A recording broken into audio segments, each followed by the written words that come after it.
Welcome back to my channel. अस्सलाम वालेकुम friends, कैसे हैं आप सब। उम्मीद करती हूँ सब ठीक ठाक होंगे, खैर ऑफिस होंगे। तो आज की वीडियो जो आपसे शेयर करने जा रही हूँ बहुत ही ज़बरदस्त है। आपकी स्किन के जो गैर ज़रूरी बाल हैं, चेहरे की स्किन पर फालतू बाल हैं, चीक्स पर होते हैं, कानों के पास होते हैं, उनको ये साफ़ करता है और साथ में चेहरे की क्लींजिंग भी करता है। और साथ में चेहरे पर हम जब इसको रब करते हैं तो हमारे जो वाइट हेड्स ब्लैक हेड्स हैं वो भी ख़त्म हो जाते हैं। तो सबसे पहले हमने लेना है गंदम का आटा 3 चम्मच, और इसमें 1 चम्मच कॉफ़ी पाउडर ऐड करना है और 1 चम्मच कोकोनट ऑयल ऐड करना है।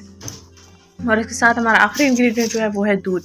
इन चीज़ों को आपने अच्छे से मिक्स कर लेना है। हमारे पास एक अच्छा सा मिक्सचर टेक्सचर तैयार हो जाएगा। इसको हमने फेस पर अप्लाई कर लेना है।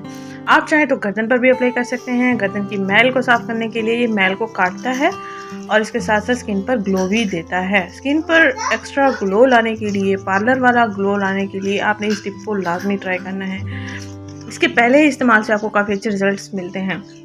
ये हमारा थोड़ा इसका टेक्सचर जो है पतला है, तो इसके बाद इसको हम पहले अच्छे से मिक्स कर लेंगे। जब ये अच्छे से मिक्स हो जाएगा कॉफ़ी वगैरह, तो फिर हम इसमें और आटा ऐड करेंगे। गंदम का आटा तो हर घर में मौजूद होता है। ये सारे इंग्रेडिएंट्स आपके पास घर में अवेलेबल होते हैं।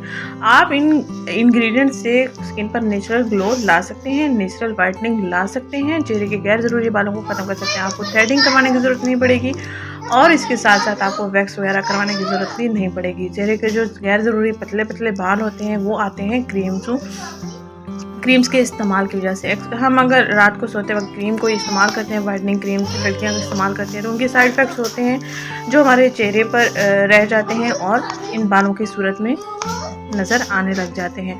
तो इन चीक्स के ऊपर कानों के पास जो गैर ज़रूरी बाल होते हैं उनको ख़त्म करने के लिए, चिन पर जो बाल होते हैं उनको ख़त्म करने के लिए आपने इस टिप का इस्तेमाल करना है।